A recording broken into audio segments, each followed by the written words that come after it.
रात की हल्की बारिश लखनऊ कॉलेज की पुरानी इमारत बारिश की बूंदों में और भी डरावनी लग रही थी। कहते हैं कुछ जगह सिर्फ ईंट और पत्थर से नहीं बनते, उसमें दबी होती है अधूरी चीखें, अधूरी रात और अधूरी मौत। उस दिन कॉलेज में सब कुछ सामान्य था। कैंटीन में हंसी मजाक चल रहा था। आरव, काव्य, राघव और सना अपने दोस्त के साथ बैठे थे। तभी कबीर ने हंसते हुए कहा, सुना है रूम नंबर 307 में भूत है। सना हंस पड़ी। हर पुराने कॉलेज में एक ऐसी कहानी होती है। लेकिन राघव चुप था। उसने धीरे से कहा, नहीं, यह कहानी अलग है। वह कमरा सच में पिछले 10 साल से बंद है। एक पल के लिए सब शांत हो गए, लेकिन किसी ने उस बात को ज्यादा गंभीरता से नहीं लिया। अगले दिन क्लास शुरू हुई। प्रोफेसर अटेंडेंस ले रहे थे। Rule number 210 present sir, 211 present sir. फिर अचानक प्रोफेसर रुक गए। उन्होंने रजिस्टर को ध्यान से देखा। Rule number 213 Aditya Sharma. पूरा क्लास एकदम शांत हो गया। आरव ने हैरानी से कहा, सर, हमारी क्लास में ऐसा कोई नहीं है। प्रोफेसर का चेहरा अचानक उतर गया।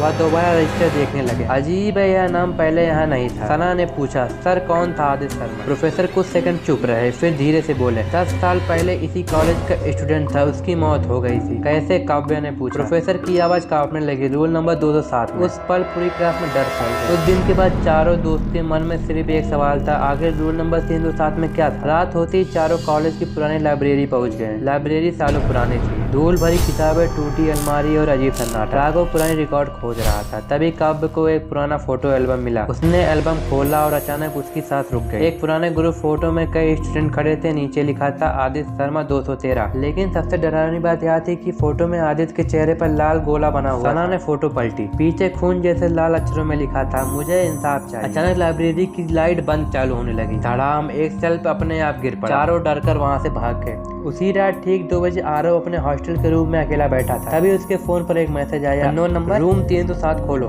आरव घबरा गया। उसने तुरंत कॉल किया, लेकिन दूसरी तरफ सिर्फ अजीब सांसों की आवाज आ रही। फिर दूसरा मैसेज आया, सच वहीं छुपा है। और अचानक एक फोटो उसके फोन पर आई। रूम 307 का दरवाजा, और उसके सामने खड़ा था आरव खुद। उसकी आंखें डर से फैल गई, क्योंकि उस वक्त वो अपने कमरे में था। अगली रात चारों दोस्त कॉलेज की सबसे पुरानी बिल्डिंग के सामने खड़े थे। ऊपर टूटी हुई फ्लैट पर लिखा रूम 307। जंग लगा दरवाजा अंदर से आती फुसफुसाहट। सना डरते हुए बोली, हमें वापस चलना चाहिए। लेकिन आरव अब रुकना नहीं चाहता था। इतना सब देखने के बाद वह पीछे नहीं हट सकता। जैसे ही वह दरवाजे के पास पहुंचा, दरवाजा अपने आप खुल गया। अंदर पूरा कमरा धुंध से भरा था। टूटी कुर्सियां, फर्श पर खून जैसे निशान और दरवाजों पर अजीब खरोच। तभी धड़ाम, दरवाजा पीछे से बंद हो गया। सना चीख पड़ी, कोई है यहाँ? अचानक कमरों की दीवार पर लाल रंग बनने लगे। धीरे धीरे सब बनने लगा। उन्होंने मुझे मारा था। चारों के शरीर कांपने लगे। तभी कमरे का पुराना प्रोजेक्टर अपने आप चालू हो गया। स्क्रीन पर पुराना सीसीटीवी फुटेज चलने लगा। वीडियो में कुछ स्टूडेंट आदित्य को बुरी तरह पीट रहे थे। वह रहम की भीख मांग रहा था, लेकिन किसी ने उसकी मदद नहीं की। फिर उन्होंने आदित्य को रूम नंबर 307 में बंद कर दिया। वीडियो अचानक बंद हो गई।